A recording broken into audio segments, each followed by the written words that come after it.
La Côte d'Ivoire fait la cour aux pays émergents. Le président de la République, Alassane Ouattara, est en ce moment en Afrique du Sud pour assister au sommet des pays membres du BRICS. Il dit être à la recherche d'investisseurs pour le développement de son pays.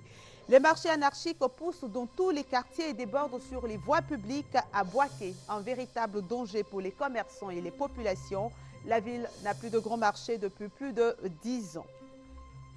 Le nouvel homme fort de Centrafrique s'appelle Michel Tchotodia, le chef de la rébellion Séléka. Il a suspendu les institutions du pays et annoncé qu'il allait légiférer par ordonnance pendant 3 ans. L'ONU condamne la prise de contrôle par la force. Mesdames et messieurs, bonjour et bienvenue chez vous. Le président de la République est en Afrique du Sud où il doit participer au sommet des pays membres du BRICS, Brésil, Russie, Inde, Chine, Afrique du Sud. Au menu, la création d'une banque du BRICS destinée à promouvoir le développement dont les pays émergents sont passés par la Banque mondiale. Le reportage de notre envoyé spécial à Durban, Jérôme Kofi Aboula. Durban, nous sommes en Afrique du Sud. L'arrivée du président de la République de Côte d'Ivoire, Alassane Ouattara, y est effective lorsque les aiguilles de la pendule au niveau local, ce lundi 25 mars 2013, marquent 0h15, soit 22h15, temps universel. Le chef de l'État ivoirien, avec à ses côtés la présidente de la Commission de l'Union africaine, de la Minijuma, accueillie à sa descente d'avion sous des gouttes de pluie, vient prendre part au sommet du BRICS, terme venant des initiales des noms des pays qui composent ce groupe, à savoir le Brésil, la Russie, l'Inde, la Chine et l'Afrique du Sud, South Africa pour parler comme les anglophones. Ces 5 pays donc qu'il convient d'appeler des superpuissances émergentes. À cette rencontre, la 5e du genre, la présence du président Alassane Ouattara ne surprend guère. Pour lui, conformément à ses ambitions de faire de la Côte d'Ivoire un pays émergent, cette présence ivoirienne a tout son sens. Nous sommes heureux d'être là, bien qu'il soit minuit passé. Nous sommes à Durban pour les BRICS. Vous savez, c'est des grands pays émergents. C'est important pour le monde en développement. C'est important pour l'Afrique et notamment pour la Côte d'Ivoire. Nous avons des projets d'envergure avec des grands pays tels que la Chine, bien sûr bientôt le Brésil, l'Inde et bien évidemment l'Afrique du Sud. Et la Russie également a investi dans l'exploration pétrolière. Nous verrons tous les chefs d'État de ces 5 pays qui constituent un morceau important de l'économie mondiale. Donc nous venons échanger et rencontrer les dirigeants et leur dire que la Côte d'Ivoire est donc au travail et que nous avons besoin d'investisseurs de ces grands pays. Aussi, le rendez-vous de Durban pendant 2 jours, c'est-à-dire les 26 et 27 mars 2013, va permettre aux délégations de débattre sur la restructuration de l'économie mondiale et du système financier. Pour ce faire, il n'est pas exclu que l'éventuelle transformation du Club des 5 en une organisation mondiale soit l'un des sujets clés à cette rencontre. Ce qui fait dire par certains observateurs que le sommet de Durban peut favoriser le début d'une formation d'un nouveau bloc international au regard de l'évolution de la situation économique mondiale. Cela quand on sait surtout que le groupe du BRICS n'écarte pas l'idée de mettre en place sa propre banque de développement et un fonds de réserve de devises. Et avant de quitter Abidjan, le chef de l'État a ouvert les travaux de la réunion annuelle conjointe de la conférence des ministres de l'économie et des finances de l'UA et de la conférence des ministres africains des finances, de la planification et du développement économique de la CEA. Le thème, l'industrialisation au service de l'émergence de l'Afrique. Alexis Ouedraogo nous propose les travaux. Lundi à Abidjan, la rencontre a vu plusieurs travaux s'appuyant sur une autocritique claire des politiques de développement initiées depuis les indépendances. Les experts veulent produire des résolutions qui permettront d'aboutir à des résultats fructueux. Les réflexions y afférentes devraient être bouclées ce mardi. Mais déjà bon point pour la Côte d'Ivoire, la nomination du ministre du Plan, Albert Mabritoakeus, au titre de président de la conférence ministérielle. Il y a la conduite d'un certain nombre de négociations pour le compte donc des ministres de la planification et des finances, notamment tout ce qui se fait avec le G8, tout ce que les Nations Unies vont organiser sur les questions de développement. Donc nous aurons cette coordination-là. Suite à ces travaux, le chef du gouvernement a eu une série d'audiences. La première accordée à la directrice régionale pour l'Afrique de l'Ouest de la SCFI. Yolande Duhem a dit sa joie de revoir une Côte d'Ivoire au travail. L'objectif de cette réunion avec le Premier ministre était de l'informer que nous allons en fait encore intensifier nos activités en Côte d'Ivoire, particulièrement dans le contexte des pays sortant d'un conflit, et augmenter nos activités dans des secteurs prioritaires comme l'infrastructure et aussi dans le contexte de l'amélioration de l'environnement des affaires qui est une priorité pour le gouvernement. Michel Sidibé, directeur exécutif de l'ONUCIDA, s'est aussi entretenu avec le chef du gouvernement. Les deux hommes ont discuté de la possibilité de faire de la Côte d'Ivoire une plateforme de production de médicaments génériques. Le Premier ministre vient de l'Inde. Comment la Côte d'Ivoire peut être justement un pays qui pourrait aider à amorcer ce processus-là, produire le médicament générique. La Côte d'Ivoire fait énormément de progrès et on souhaiterait que la Côte d'Ivoire devienne l'un des premiers pays de l'Afrique de l'Ouest, en tout cas, à ne plus avoir d'enfants qui naissent avec le sida. Le Fonds des Nations Unies pour la population, avec à sa tête son sous-secrétaire général, Osotime 1, a aussi rencontré Daniel Kablan-Duncan. C'est la première fois que nous avons des ministres des Finances et du Plan qui parlent de problèmes sociaux, genre droit des femmes à faire des choix, et nous l'apprécions. Nous avons aussi parlé de la démographie dans le pays et du poids important des jeunes sur le développement de la Côte d'Ivoire, de l'accès aux centres de santé. L'UNFPA entend rester un partenaire solide auprès de la Côte d'Ivoire. La vraie richesse donc d'un pays, ce sont donc les hommes, qui être bien éduqués, bien soignés, et si vous l'avez, donc toutes les perspectives sont ouvertes. Daniel Kablan-Duncan a accordé une série d'interviews à la presse étrangère. Soulignons qu'un dîner offert aux délégations venues nombreuses pour cette réunion a mis fin à la journée d'ouverture. Le logement intéresse le secteur bancaire. Les activités des banques établissements financiers au titre de l'exercice 2012 ont connu une hausse variant entre 6 et 25% par rapport à l'exercice précédent. C'est le constat de l'Association professionnelle des banques et établissements financiers de Côte d'Ivoire. On en parle avec Noël Niagno. Premier indicateur de ce tableau reluisant des activités bancaires en Côte d'Ivoire au titre de l'exercice 2012, le crédit à la clientèle. 2134 milliards en 2011, 2354 en 2012, soit une hausse de 10%. Hausse aussi des dépôts de l'ordre de 6%. Dans le cadre des politiques de proximité, le nombre d'agences a varié de 14%. 40 agences en 2011, 620 en 2012, avec un impact notable, l'augmentation du nombre de comptes de l'ordre de 130% et l'amélioration du taux de bancarisation qui est de l'ordre de 14%. Corollaire de cette augmentation, l'effectif, il s'est accru de 10%. Dernier indicateur retenu dans ce tableau, le nombre d'établissements financiers. Deux nouvelles banques venues du Maroc et du Nigeria ont obtenu leur agrément d'exercer en Côte d'Ivoire. Au-delà de ces indicateurs, le Conseil exécutif a mis en œuvre des activités avec un point d'honneur à l'organisation de la journée des banquiers en Côte d'Ivoire consacrée au secteur de l'immobilier avec à la clé des acquis notables. Nous avons été associés aux différents projets d'arrêtés ou de décrets qui ont été pris dans le cadre de la réforme du CDMH, également du FSH.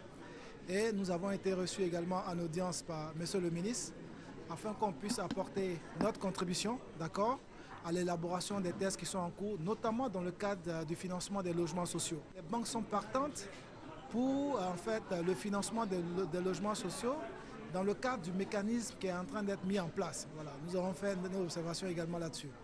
Donc je pense que le processus doit être lancé au niveau du gouvernement afin que les banques se l'approprient et effectivement financer aussi bien les promoteurs que les acquéreurs qui vont participer à ce processus-là.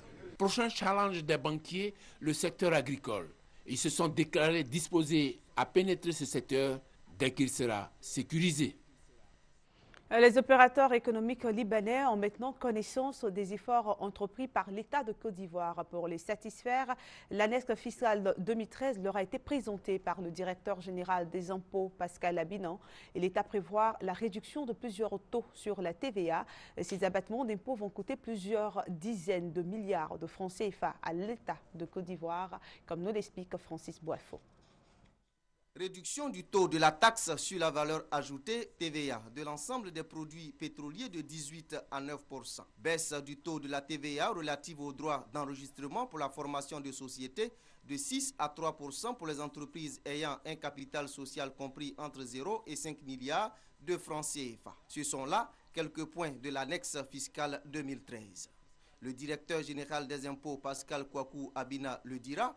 Ces abattements sur l'impôt touchent plusieurs secteurs économiques. S'adressant principalement aux opérateurs économiques libanais, Pascal Kwaku Abina a invité certains opérateurs véreux à payer correctement leurs impôts. Et pour faire en sorte que nos amis, nos frères libanais puissent être regardés d'une autre manière, et que cette sale réputation qu'on leur colle, que ça soit du passé. Joseph Kouri, le président de la Chambre de commerce et d'industrie libanaise de Côte d'Ivoire, lui sollicite l'aide de l'État ivoirien. Nous avons évoqué nos différentes préoccupations sur le remboursement du crédit TVA, sur certaines préoccupations au niveau des impôts. Le remboursement du crédit de la TVA intervient dans le cadre du plan de relance de l'économie pour soulager la trésorerie des entreprises pillées et sinistrées lors de la crise post-électorale. Concrètement, il s'agit de réduire sous certaines conditions la TVA que devra payer une entreprise pillée ou sinistrée. Le fer sera bientôt utilisé pour la construction des ponts et chaussées en Côte d'Ivoire. Les ingénieurs du Bureau national d'études techniques sont en train d'apprendre comment utiliser le fer dans ces ouvrages. Ils sont formés par un expert français. Objectif de la formation, vous le devinez sans doute, renforcer les connaissances de ces ingénieurs. C'est un sujet qu'on aborde avec Alvarassa. L'utilisation du fer dans la réhabilitation et le développement du réseau routier ivoirien va se faire de plus en plus. Des ingénieurs du Bureau national d'études techniques et de développement BNET sont formés à l'évolution de cette technologie. De façon traditionnelle, nous faisons des ponts en béton. Mais aujourd'hui, compte tenu des objectifs qui ont été fixés par le président de la République, à savoir construire 1000 ouvrages d'ici 2015, nous avons estimé qu'il fallait explorer évidemment de nouvelles voies, notamment la construction de ponts métalliques. En termes donc de gain de temps, en termes d'économie, parce que figurez-vous que pour réaliser un pont traditionnel, nous pouvons mettre une année, alors qu'un ouvrage métallique, on peut mettre le tiers de ce temps. Donc nous pouvons gagner en temps, nous pouvons gagner aussi en économie parce qu'il est démontré à travers le monde entier que les ouvrages métalliques, bien souvent, coûtent moins cher que les ouvrages traditionnels que nous faisons en béton. Pour l'expert français, cette formation va permettre aux ingénieurs ivoiriens de maîtriser la conception générale des ouvrages métalliques. La formation, elle va être sur les bonnes méthodes pour la conception des ouvrages d'art métalliques, afin que les ingénieurs de Côte d'Ivoire puissent élargir leur champ de qualification, qui est actuellement restreint principalement sur les ouvrages d'art en béton. Avec l'acquisition de cette nouvelle technologie par les ingénieurs ivoiriens dans la réalisation des ouvrages d'art métalliques, le fer va donc refaire son apparition dans la construction des ouvrages comme les ponts. Du matériel d'une valeur de 125 millions de francs CFA pour la mise en place d'un réseau informatique de collecte d'informations. C'est le geste du ministère du Plan et du Développement à l'endroit du Bureau national de la prospective et de la veille stratégique. Ce matériel va également servir à l'élaboration de l'étude de la prospective dont les résultats vont permettre à l'État de Côte d'Ivoire d'orienter un plan de développement communautaire. Les explications de Doua Delazer. Grande innovation dans le fonctionnement du Bureau national de la prospective et de la veille stratégique. La structure s'est dotée d'un système informatique pour faciliter le suivi des indicateurs de développement du pays. Selon Claude Gombleu, c'est un moyen pour rendre plus dynamique la collecte d'informations à fournir au gouvernement pour l'émergence de la Côte d'Ivoire. Un mécanisme de veille stratégique qui va suivre de près les indicateurs de développement de notre pays, mais surtout anticiper toutes sortes de menaces qui vont entraver le développement. Cette plateforme sera un système d'information avec plusieurs acteurs, des acteurs issus des ministères techniques, des institutions qui sont chargées de la production de l'information, et qui vont interagir les uns entre les autres. La démarche est appréciée par le ministre d'État, ministre du Plan et du Développement. Pour Albert Mapri-Toakeus, cet outil vient à point nommé, même s'il nécessite beaucoup d'investissement. C'est quelque chose d'important et de stratégique que nous allons mettre en place. Ça demandera un peu plus de moyens, ça demandera également de l'expertise et cela va faciliter l'élaboration, par exemple, du prochain plan national de développement 2016-2020 pour alerter donc les décideurs sur les orientations à donner. Des matériels informatiques d'une valeur de 125 millions de francs CFA ont été remis au Bureau national de la prospective et de la veille stratégique par le ministre d'État, ministre du Plan et du Développement. La Côte d'Ivoire et le Burkina ont décidé de s'unir pour le développement du secteur de l'information et de la communication. Un protocole d'accord de mise en œuvre du traité d'amitié a été signé par les deux pays. Il sera question de mettre en application les différentes collaborations entre les médias publics ivoiriens et burkinabés. Et la ministre de la Communication, Afoussiata Bombalamide, effectue en ce moment même une visite au pays des hommes intègres. Sa visite est suivie par Gabriel Zani.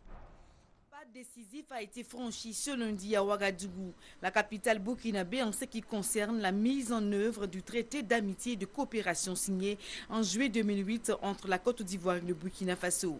Les ministres ivoiriens et burkinabés de la communication ont signé un protocole d'accord pour fixer et impulser la collaboration entre les médias publics, les instituts de formation, les groupes et agences de presse des deux pays. Avec la signature de cet accord, le ministre Afoussiata Bombalamide a souligné le démarrage effectif de la coopération. C'est par le volet communication que nous faisons rentrer cet accord dans sa phase d'exécution. Naturellement, nous le faisons concernant les différents secteurs de la communication. Alain Edouard Traoré, ministre burkinabé de la communication, a quant à lui demandé au directeur des structures sous tutelle de son ministère d'innover pour répondre aux attentes des populations. La prochaine étape, c'est que nos structures se mettent très rapidement au travail, que les responsables de ces services prennent des initiatives pour développer cette coopération de manière très pratique. Les directeurs généraux des médias burkinabés attendent beaucoup de cette nouvelle dynamique. La signature de cet accord permettra de confirmer les engagements pris par les deux pays et d'étendre la collaboration entre la Côte d'Ivoire et le Burkina Faso à d'autres domaines. L'agenda prévoit également des audiences de la ministre de la Communication avec des personnalités du Burkina Faso, notamment le Premier ministre Luc Adolphe Tiao. Après plusieurs mois de suspension, votre émission RTI 1 reprend ce soir. Le ministre de la fonction publique et de la réforme administrative, Nyom Konon, est l'invité de la nouvelle formule de RTI 1 reçoit. Le commentaire de Francis Boifo. 20 minutes, c'est le temps de l'émission RTI 1 reçoit. La nouvelle formule démarre ce mardi 26 mars à 21h. Victorien Angwa et des confrères de Radio Côte d'Ivoire et de la presse écrite seront face au ministre de la fonction publique et de la réforme administrative, Nyam Konon. La maîtrise de l'effectif et de la masse salariale des fonctionnaires et agents de l'État, la moralisation de l'administration publique, la modernisation des services par l'instauration du système intégré des fonctionnaires et agents de l'État SIGFAE, la question du recrutement de nouveaux fonctionnaires sont au centre des échanges. Les téléspectateurs peuvent participer à l'émission par téléphone ou à travers des réseaux sociaux. Rendez-vous donc ce soir après le JT de 20h. L'école ivoirienne est de nouveau perturbée. Un mouvement de grève est organisé par l'intersyndicale du secteur éducation-formation. Le ministère de l'Éducation nationale et de l'enseignement technique a produit un communiqué pour la reprise des cours. On en parle avec Mamadou Kwasi. L'école ivoirienne connaît encore des perturbations. Depuis ce matin, des enseignants membres de l'intersyndicale du secteur éducation-formation mènent un mouvement de grève.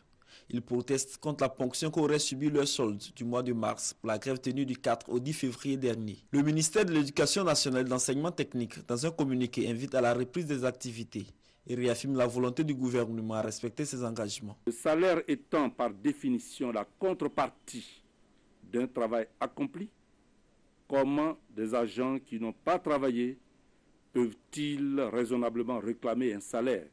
Le ministre de l'Éducation nationale et de l'enseignement technique réaffirme son engagement à créer les conditions du respect du temps de travail imparti en vue de protéger le droit à l'éducation des enfants de Côte d'Ivoire.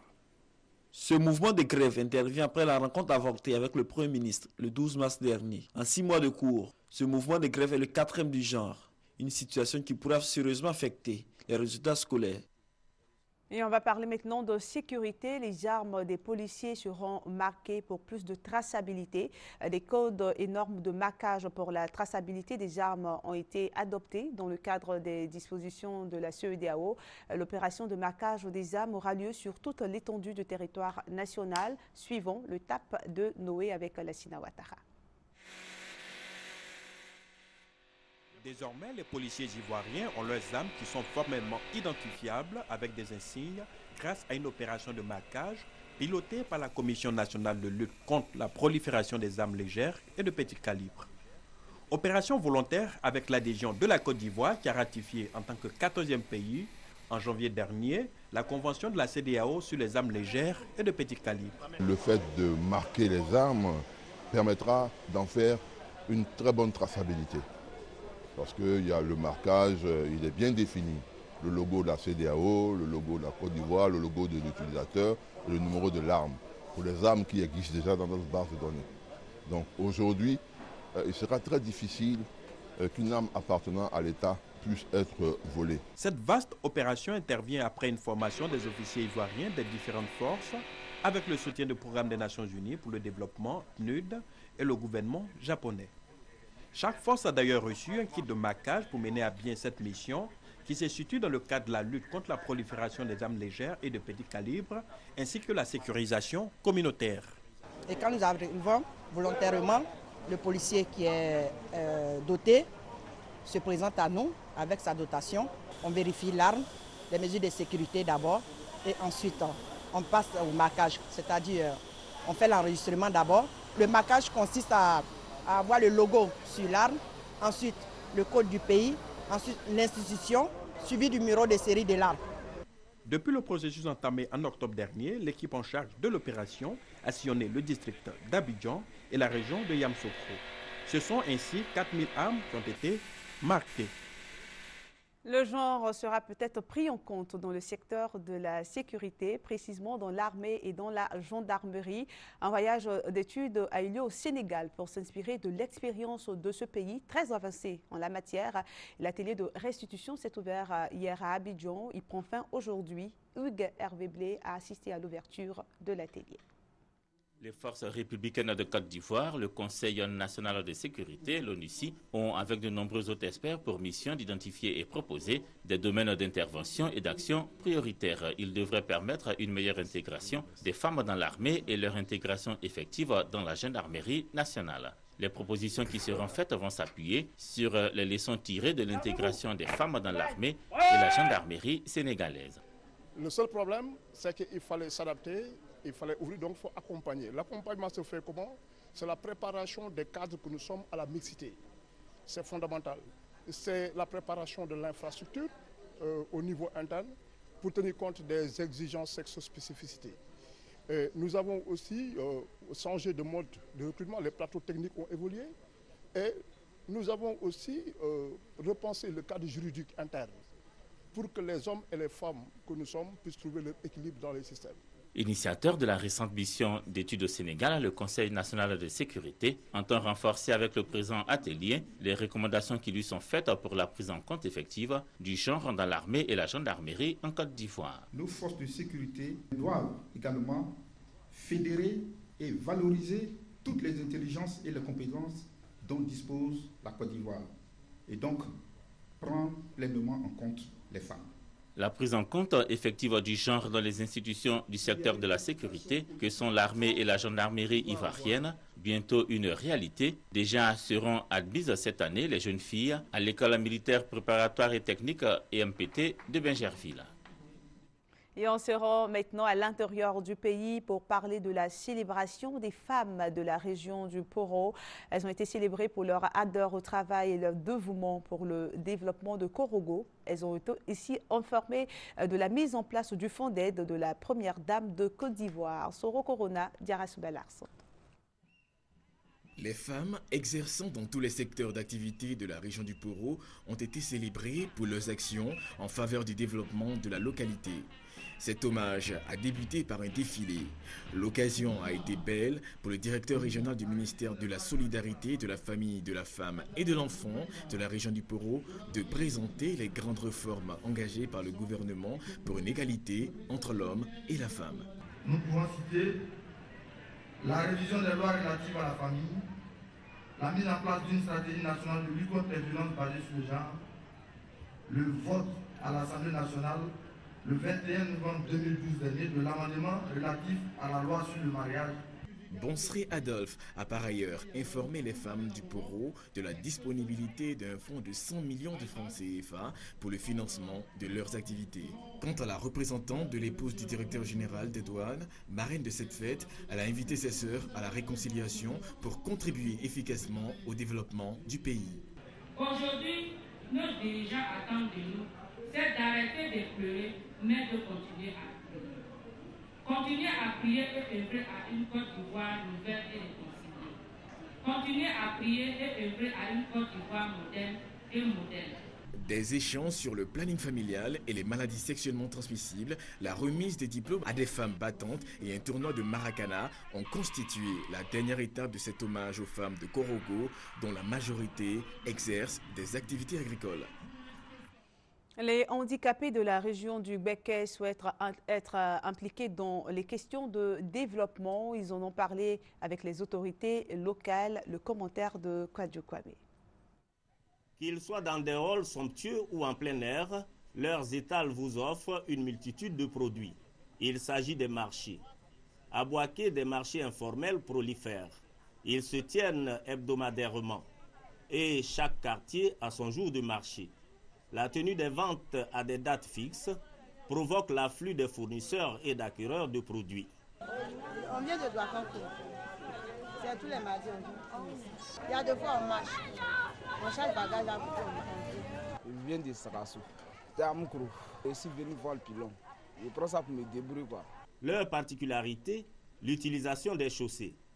Impossible d'emprunter ces voies en automobile pendant ces jours de marché. Sans oublier les désagréments que subissent les habitants de ces quartiers. Ces marchés sont des lieux de développement incontrôlés, d'un grand nombre de constructions précaires et d'insécurité. Bien que conscientes des dangers qu'elles courent, en côtoyant les véhicules, ces femmes ne comptent pas arrêter leurs activités. On nous a chassés ici. Donc, c'est ça, nous on a demandé, on dit quoi? Nous on n'a pas de marché, notre marché est brûlé. Donc il dit, il ne faut pas qu'on va venir s'installer vers Guidron, on n'a qu'à dépasser derrière, on n'a qu'à s'installer derrière Caniveau.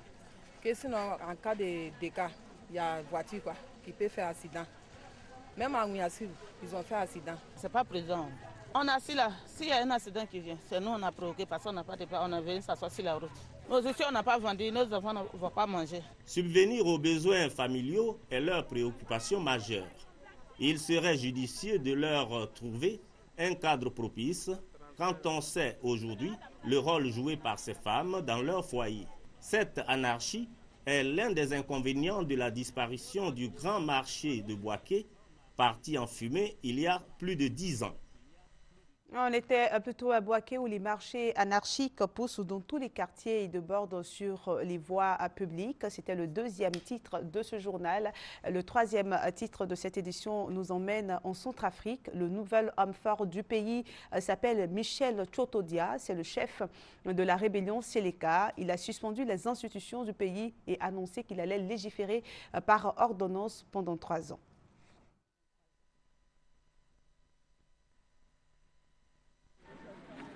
L'entrée des forces de la rébellion Seleka à Bangui s'est accompagnée de scènes de pillage généralisées, comme ici, aux abords de la maison du fils du président déchu, François Bozizé, qui serait réfugié au Cameroun. Lundi matin, des tirs soutenus étaient toujours entendus, mais les rues désertes sont désormais sous le contrôle des patrouilles de Seleka, ainsi que le palais présidentiel, vide de ses derniers occupants partis dans la précipitation, laissant derrière eux désordre et chaos. À l'instant nous parlons, il n'y a plus de résistance dans la capitale des Pro-Bozizé. Les débordements sont surtout situés à l'intérieur des quartiers. Donc l'opération doit s'étendre en profondeur dans les quartiers. J'espère que la situation va revenir rapidement. La rébellion a demandé une assistance aux forces militaires d'Afrique centrale présentes sur place pour rétablir l'ordre. Sur le plan politique, Michel Djotodia, chef de la rébellion, s'est autoproclamé président. Âgé d'une soixantaine d'années, cet ancien fonctionnaire et diplomate est entré en rébellion en 2005. Il affirme vouloir préserver l'esprit des accords de Libreville signés avec l'ancien pouvoir, mais que le président Bozizé traînait à mettre en œuvre. Nos frères qui sont arrivés aujourd'hui à la tête du pays, ils ont payé de leur vie, de leur chair, les souffrances, l'exclusion, l'intolérance, les violences. Et aujourd'hui, ils sont aux affaires, c'est à eux de faire comprendre aux Centrafricains, de prouver aux Centrafricains qu'ils ont compris que l'exclusion et la voie de la violence, ça ne mène à rien et qu'ils vont résolument s'inscrire dans une démarche de réconciliation nationale. Michel Djotodia a confirmé Nicolas Tiangaï à son poste de Premier ministre. Mais malgré ces signes de bonne volonté, l'Union africaine a condamné cette prise de pouvoir violente et a imposé des sanctions à 7 responsables rebelles. Washington, tout comme Paris, qui a envoyé 300 militaires en renfort dans la capitale centrafricaine, demande le maintien du gouvernement d'union nationale.